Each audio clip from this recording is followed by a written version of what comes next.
Happy Tuesday, channel surfers. Welcome to Remote Reality. I'm Lauren, your friend and host, who's an attorney that overanalyzes everything, even my favorite reality TV shows. And I'm Dee, her paralegal and reluctant sidekick. It's Tuesday, 90 Day The Other Way, Season 7, Episode 12, Khali Pyala? I I couldn't don't pronounce know. it. It was worth a shot. So this is Hindu for empty cup, which I pull out those tarot cards. We're getting a little hint as to what we're going to see with Jenny and Sumit today. Coffee cups, empty cups, no customers. What wasn't empty was all of the tips Rohit was giving them as far as business. Was he being an asshole? Are you? Are you, Rohit? Or was he right? Let's watch. Remote reality, yeah, that's the key. Unlocking stories wild and free. With the host, side by side. Channel surfers, let's ride. We're going to go couple by couple today. First up, we have Jenny, Spaghetti, and Sumit. They are 3 days into this business, and Rohit, he shows up unannounced. This is the guy that they were leasing the furniture from. Yeah, he had already been through like 2 or 3 businesses of his own. Wait, that wasn't his first rodeo. That man had No. been in the ring, riding the horses, trying to harness those bull down, but his businesses seemed to keep getting bulldozed, let's be honest. So we've got an empty cafe until our good friend Rohit shows up, and he is bringing all the sass. First thing is he has Jenny Spaghetti for some spaghetti. Jenny's like, no, we don't have spaghetti. All right, lies. We saw the menu during the inauguration. It said spaghetti on it. Jenny's like, you're not getting my spaghetti. You can keep walking. No, you ain't even worth the ragu sauce I put on it, sweetie. Exactly. And everybody seems really excited to see him. He's jabbing at Sumit. I think this was playful. This was edited into it. It's around 12:30 in the afternoon, and he points out that there's no customers. And Sumit's like, are you an idiot? These are college kids. This is a college hotspot. What does hotspot suggest to you? It's going to be the happening place when the kids are there. Okay, they're going to the Mac. Congregate. Yeah. If this is Zach Morris and AC Slater, then Family Cafe is the Max restaurant. Sumit expects this guy to know the class schedules and the cycles, and he's just like, nah, man, there's nobody here. Not one person. Sumit's like, look around. Look at the other businesses. There's nobody anywhere. Your coffee sucks so bad that they don't even come to the hotspot anymore. They had to go down the street to the McDonald's. Nobody's here. I didn't even get my spaghetti. I'm wasting my lunch break. 12:30 is my lunch break. Or ahead, you're not in college. Well, then he goes up to Jenny. Jenny, you can't make the spaghetti today. Can you make the coffee? Well, yeah, sure. I make coffee. All right. How much is it going to be? Dee, you deep dove into this. Yeah. She said 70 and 90 rupees. Yeah.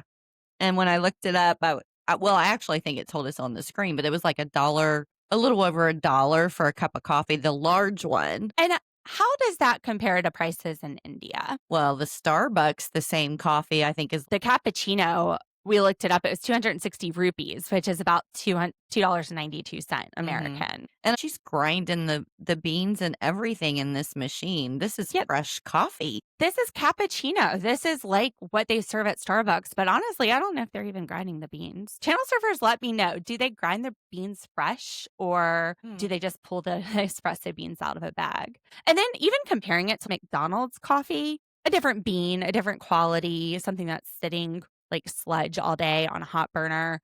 McDonald's coffee there is 150 to 250 rupees. So again, 70 to 90, that is a good deal for India. And this isn't your McDonald's sludge. This is espresso. Saying it's so expensive, I think he was joking. The edit is trying to make him look like a jerk. Even later, Jenny walks up and gives him some coffee on the house, and he's like, no, too expensive for my blood. She's like, it's on the house. He's like, oh, no, still too expensive. Free is too much. And then she asks if he's going to tip, which if you're tipping on $1, says in India it's customary 10 to 15%. So 15-cent tip. She was joking too. She even flea swats at Rohit's head after Even though the edit tried to trick us, I'm getting more playful vibes. Mm-hmm. Well, Rohit also mocks the fact that Sumit's parents are cooking. Step back. In the United States, unless you're going to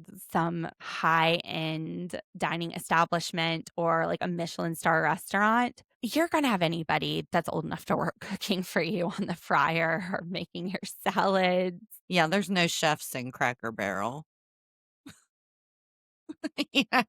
And that's one of my favorite places to go for home cooking. You're telling me they didn't go to Johnson and Wales? What?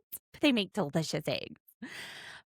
Rohit says they shouldn't be working. Jenny, she's lazy. She's just going to want to go home. I feel like she's already said she wanted to go home before. Did you hear that part? Are you sure he wasn't at the inauguration? He said he wasn't invited, and then he says that, your parents shouldn't be working to support this idea of yours. I get the feeling that the family is really excited about this business. His brother quit his job. They're all in on this family business. And both of his parents, when you see them in the background, they're smiling. They seem to really be enjoying themselves. Definitely more than Jenny. Some people don't want to just do nothing during retirement. You also might ask yourself, what business is it of Rohi's that Sumit's parents are working? When he walks in, he calls Sumit's dad uncle. So I think this is a cousin. I do too. Jenny says that Rohit's just being negative and judgmental. What do you think? Who's right here? Jenny and Sumit or Rohit? Maybe a little bit of both. The guy had 3 businesses that weren't successful, and I think he might be a little bit of a Debbie Downer because he might be a little bit of a Debbie Downer. I am team Jenny and Sumit. I think that's what the edit wants. They're trying to make Rohit look at a bad guy. I don't think Rohit's a bad guy. I don't think he's been a successful businessman, but it's 3 days in. What criticism can you really have? Day 1, you're not even trying to turn a profit. So you're going to tell him his business is failing on 2 days when comparatively his prices are actually pretty good. Sumit, I think he's got a great idea. This is a college campus. He wants people to feel like when they're here, they're with family because they're away from family. So that's what I'm saying. This is like the Olive Garden of India. Come on in, eat my breadstick or potato roll or spaghetti. Whatever. They're spaghetti. Literally, they are serving the spaghetti. So I'm team Jenny and Sumit. I think it's a great idea. You can go down the street and get pizza, or you could come here and have Sumit's mom's home cooking. I'd do that. I would love the home cooking. But I also do not think Rohit is the asshole. I think he's just very sarcastic. He might be just a little bit of both. I think he might be a little bit jealous, but he comes across in a joking way with it. So speaking of Are You, which is a segment that we've done a few of where we look at Reddit and we ask, are you the asshole? Are you overreacting? Dee, are you the type of friend who is going to straight up tell someone your business is failing, you need to change it? Or are you the friend that's going to sit there and drink the sludge and tell them their coffee is delicious? Oh, I'm probably going to be more the honest friend. I'm not going to, for sure. I'm not going to be an ass about it, but if I was asked. If I'm not asked, I'm not going to lie and say the coffee's good, but I'm not going to give my opinion either. If it's a business, I probably would be honest. If somebody makes something and gives it to me, I'll probably lie. Yeah. Yes. Yeah. This You're tiki right. marsala is delicious. Yeah. You're right. Well, Manon and Anthony. So this episode starts out, this segment, with a cat eating a charcuterie board. It has a knife. It has some sort of pickled, looks like squash in a jar. It has a ball of cheese it's eating. Damn, this cat has eaten better than I have today. The only thing missing is a glass of wine. I've had a Tums. I think I've had a cheese stick. See, eating better than you two. I've dressed up in this classic French stereotype. I've got this striped shirt on, the tied silk scarf in my hair. I didn't have a beret. But man, they are yucking up Manon and Anthony with these French stereotypes. I looked up the top 10 French stereotypes. They checking them off the list. The next thing I think we're going to see is them sitting at the Eiffel Tower smoking. We've got French people wear berets and striped shirts. French people are dirty. Well, the ones at the farm, I guess, are. According to Manon, That's French the people- goats. French people are rude, which I think we saw them try to edit that with the aunt, where she was looking disinterested Mhm. after the baptism, but she was smiling when she was talking to Manon. French people eat a lot of baguettes, which apparently is true, and that they eat a lot of cheese, which apparently is true. So do I. So do I. Bonjour. Like a couple of my favorite things. Well, I always buy a big thing of processed American cheese slices. Okay, so not French, but they don't eat a lot of processed cheese. Hey, you They may do it straight from the teat. Yeah. French people drink a lot of wine. Also true. We need to go to France. That's it. What's our excuse? We're out of here. Are you?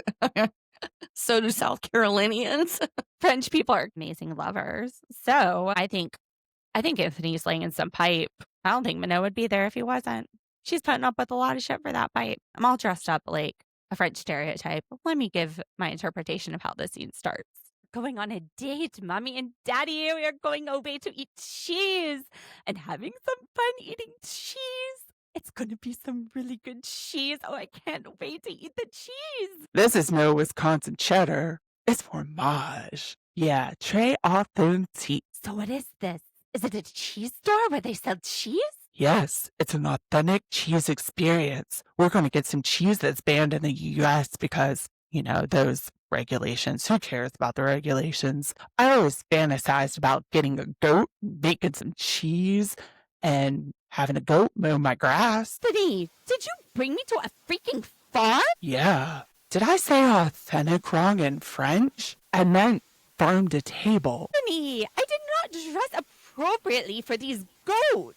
I would have worn a sexy chic outfit for the farm, but instead I'm in a do not want business. They do not want to sign something. They do not want to work with my marketing company. Anthony, give me my perfume and something to hold my nose. This is... Hey, folks, I'm the farmer, and do you want to taste my cheese? Yes, I am here to eat cheese. Yes, the cheese. Okay, well, come on. You gotta pull some teats first. So we begin today's adventure with Anthony taking Manon to a goat farm. He was trying to plan this thoughtful date. Another French stereotype. Let's go to the countryside and milk some goats and eat some cheese. But Manon is grossed out, and I don't blame her. Yeah. And how bad of him not to tell her at least how to dress, because she's like all dressed up in what looks like exactly a business suit. She's got these heels on her boots, and she's walking Big through this heels. shit. Honest though, yeah, it's muddy, it's shitty. That's how she usually dresses. Imagine if we went in our usual attire with our flip-flops. Well, I'd have to get out of my pajamas, but We'd be walking through sludge and flip-flops. At least she had some boots. if you didn't want to tell her, maybe be considerate enough to throw some water boots or something in the car she could change into. Here's my hot take. This date was all about Anthony. His fantasy is to milk goats. He wasn't thinking about Manon in this date. He's like, oh, French people like cheese. Great. Let's go to this thing so I can hang out with goats and you'll get some cheese. He didn't even think to tell her to change her outfit. No, it was awful. It was awful. I don't blame her. I'd have been upset too. She walks into the barn and it smells horrible. She's outside. I was like, is she doing cocaine? She's spraying something up her nose. She's got something clipped to it. She had a miniature perfume bottle, so she sprays that all over, and she's holding it to her nose so that she can smell the top of the perfume instead of the shit around her. Nothing like perfume poop. Yeah. It's like when you spray the poopery after. You do it before. The goats are really cute. Mm-hmm. I'll give them that. Cute animals for the date. And then she goes, are these a bunch of butts looking at me? They're giving me the side eye. You just see a line of Butts and assholes. goat butts. They're giving her the brown eye. This was also set up for drama. I don't think people go to this farm to get the full farm experience and milk the goats. These goats are milked by machine. They got goat Mhm. titty pumps in there. This farmer isn't letting anybody touch his goat titty pumps. I mean, you could break it, you could attach it wrong. This was production setting up some French stereotypes to serve us. And Manon, she is there for the cheese, not the cheesy date. I feel like she's acting. It does seem a little over dramatic, but she seems to be that way in a lot of things. I love her, so it doesn't really matter to me. Look, her pissed off is nothing like I would have been if I had showed up in that outfit someplace like that. It gave me very Green Acres vibes. Like, I was like, this is Zsa Zsa Gabor. Yeah, without changing her clothes. I feel like she was playing the part. Yeah. She says Anthony keeps trying to negotiate with her to get his way. This isn't negotiating. I don't feel like she's getting any sort of consideration. He just talks to her until she does what he wants. Yeah, this was complete manipulation. There was no negotiating in that whatsoever. Look, he's been married to her long enough to know damn good and well she wouldn't like something like that. But he did it anyway. He tries to package it as this romantic date with sunset cheese and on the countryside. That's what he wanted. Manon does say moving to France has worked out as far as Ben, but it's been rough with Anthony. There's no intimacy. They're exhausted. Do you think this is just kind of family growing pains? I think a lot of people go through that, feeling tired when you have a young kid, not Yeah, having time for the intimacy. it could be, but how would they really know?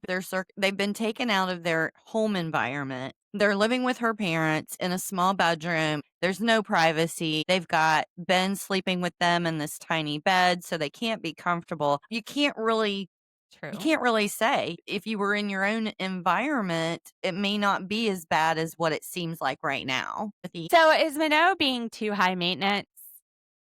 Or is Anthony inconsiderate and just picking his fantasy date? I think he was picking his fantasy date with them goats. He hasn't had intimacy in a while. Maybe he's just helping him over the fence.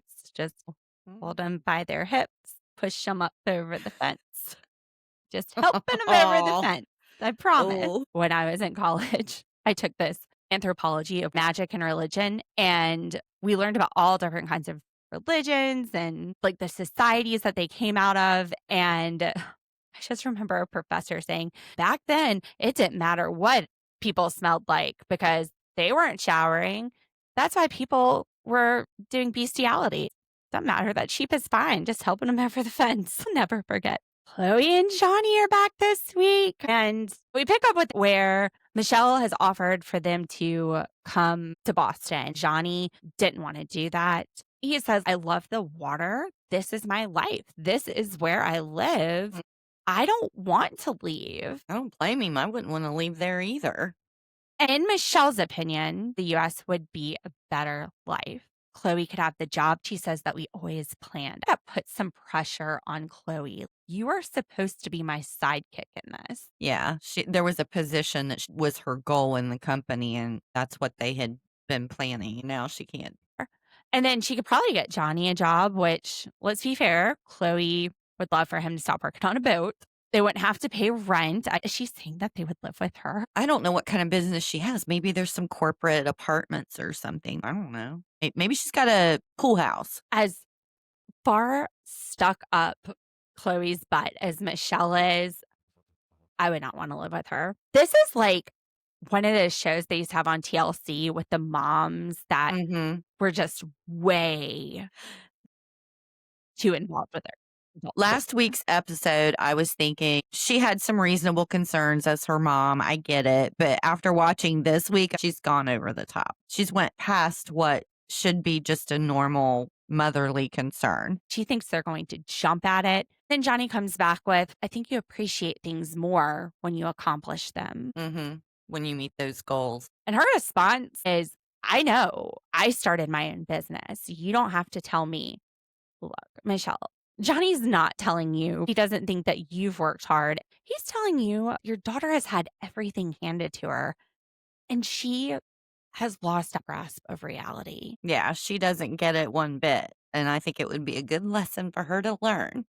Even though Michelle has been there before, Mhm. she's lost out on some of this reality as well. Because she tells Johnny, I don't think that your job is going to support Chloe's spending. So in reality, you lose your job. What do? Do you keep spending like your Mm-mm. typical lifestyle? No, you adjust. You are Yeah. adaptable. Chloe, though, has never had to worry about that. She has had this safety net. Her mom is not teaching her how to adjust and be adaptable. And if something happens to her mom or something happens to her wealth, which we've Yeah. seen people lose lots of money as debtors attorneys. If something happens, what does Chloe do? She doesn't have that life skill. She doesn't. In the show, we haven't seen her show that she's willing to give up her lifestyle. Which Yeah, is, again, why Johnny thought cutting her off was a good idea. I And agree.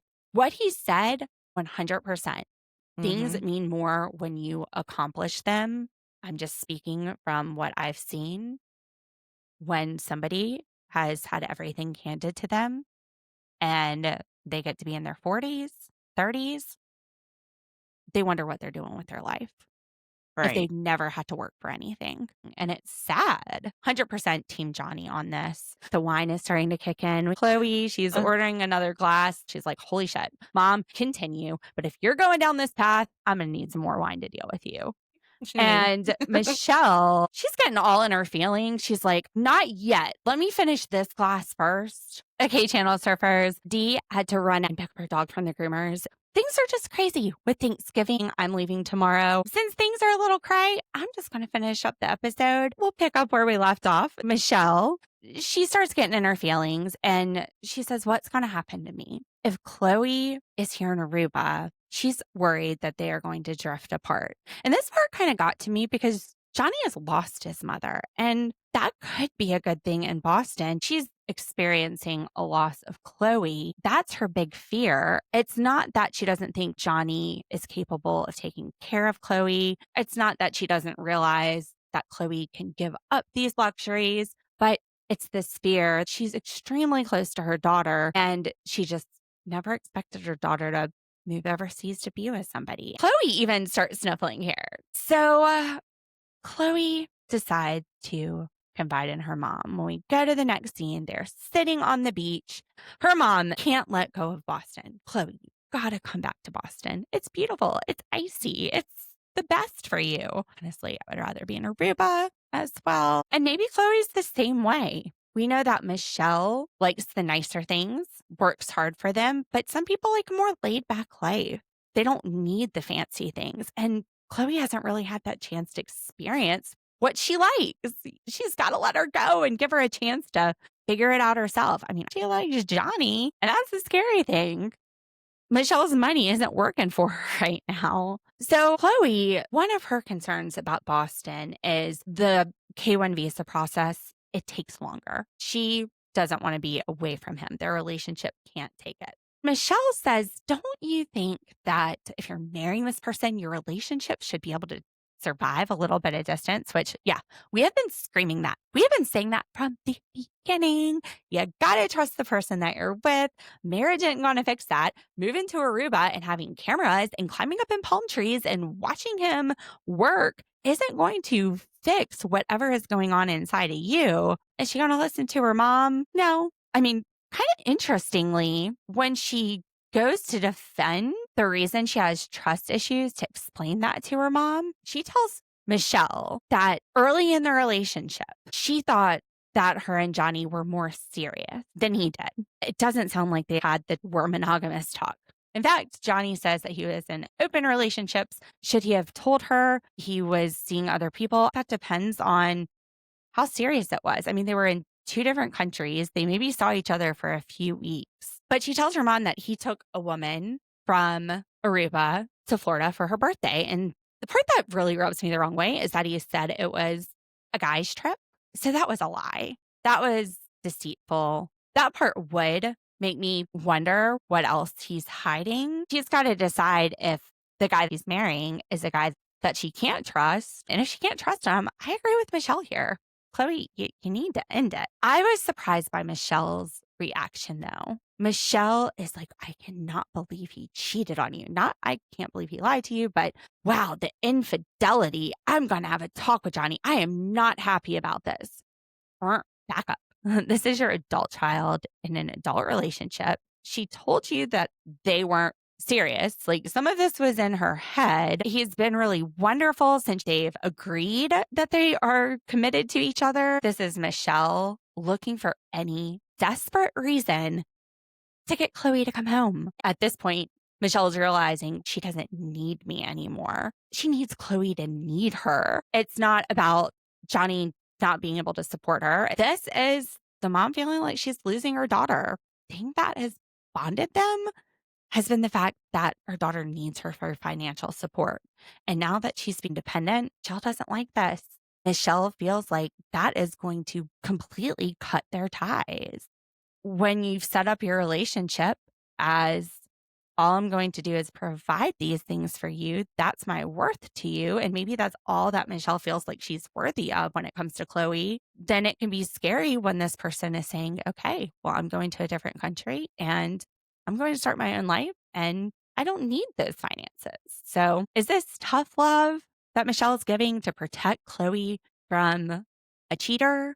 Or is this manipulation, trying to force Chloe to go back to Boston? I feel like she's just waiting on the excuse to pull the plug on the Rubik experiment.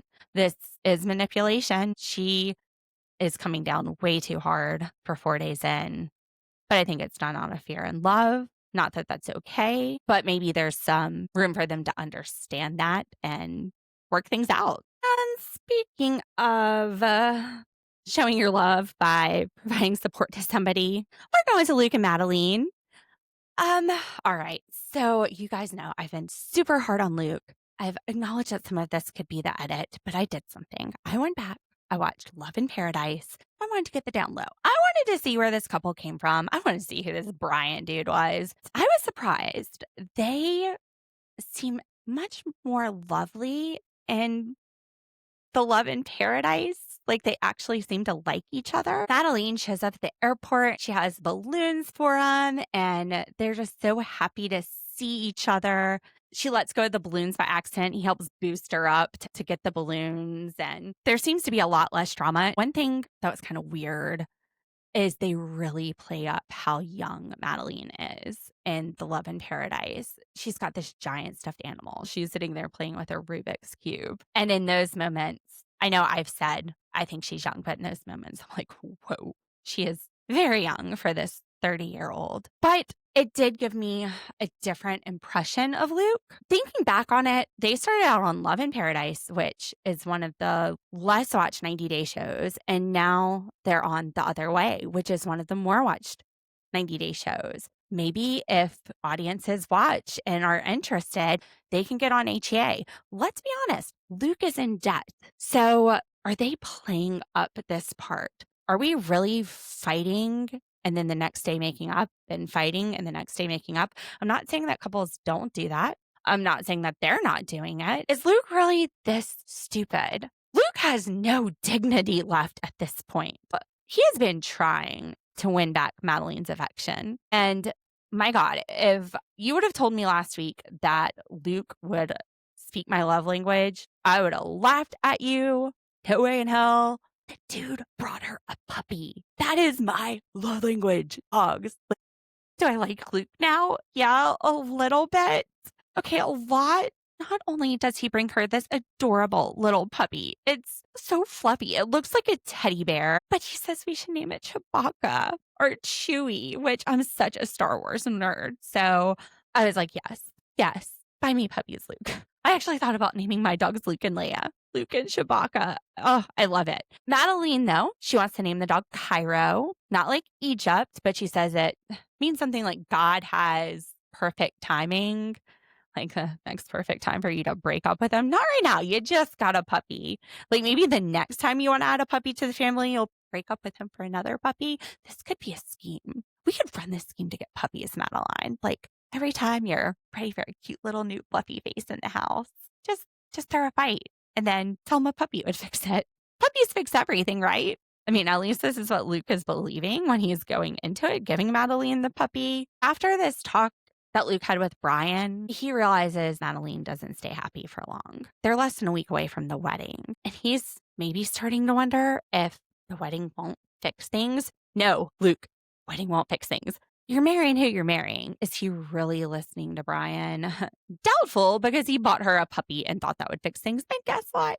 It was really cute, and it kind of tilted my heart a little bit toward Luke. I mean, for me, maybe it made him more likable, but no, it did not fix things. Babies don't fix things. Puppies don't fix things. In fact, it can make things more stressful. So they're riding in the car, Luke and Madeleine, and the puppies are in Luke's lap. He's going, look, I'm a good guy. Dogs like me, which, true.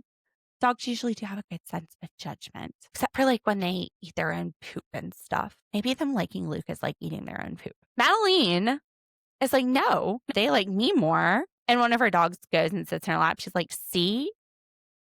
And then Luke says, well, I take care of the dogs. And Madeleine says, well, you'll leave your dick-smelling boxers all over the floor. You don't take care of that. And earlier in the episode, when he brings the dog in, he's like, look, I got this cute little dog for you. She's like, look, I got your boxers. So they need to have a talk about what each of them are responsible for in the house. It's kind of important with the relationships. You know, if he's taking more care of the dogs and she is taking care of the clothes, maybe that's what they're happy with. The way Luke is talking to Madeleine, I'm the only one that takes care of the dogs. If she does anything to help with the dogs, that's completely discrediting it. Like if she brushes the dogs, maybe he's taking more care of them, but this could also be exaggerated. Luke is saying, look, this isn't the relationship that I want. What the heck, Luke? This isn't the relationship you want, because every time you and Madeleine break up, you're begging for it back. You're not asking, this isn't the relationship I asked for. No, this is the relationship you are begging for. You are buying flowers. You are flying overseas. You are buying puppies. She is who she is. Now, I guess to be fair, she's 20, so there's still a lot of brain development to go on. She's still figuring out a lot of stuff in her life. The thing is, she's young. We don't know what she's going to figure out. We don't know where she's going to mature to.